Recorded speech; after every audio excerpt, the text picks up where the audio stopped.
Hi, Becky Amble here. Have you done a competitive analysis? Well, I would like to talk to you about how to do that. So the first thing we want to do is talk about indirect or direct competition. Who do you really compete with? Well, for this activity, let's focus on your direct competition. And if you're in the fast food business and have a McDonald's, for example, Burger King would be a direct competitor. And Perkins would not. Applebee's would not. So think about that. If you are a chiropractor, who else is in your competitive marketplace?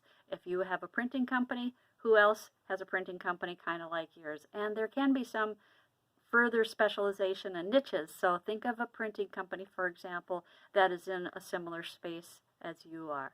So the first step, once you have identified competition, that's step one. And you might want to come up with a grid. You can use a marker board or flip chart paper, or make yourself a spreadsheet like I've got here.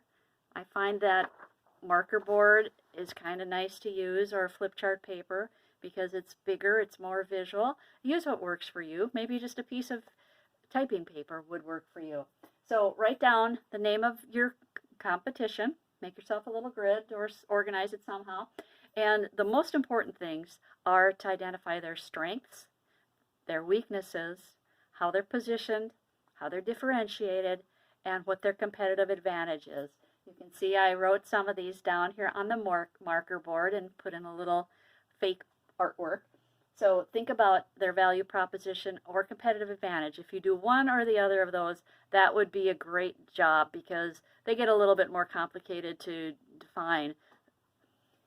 Once you get that put together, you're going to look at all of that information and then put it together in a summary so that you've got it nice and organized. Maybe it's going to be your table, maybe it's going to be some other presentation.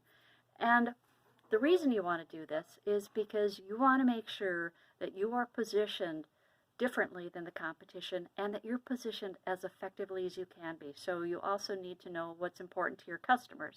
As long as you know what they care about and what matters to them, you can more effectively position your business and make sure your business is different from the competition.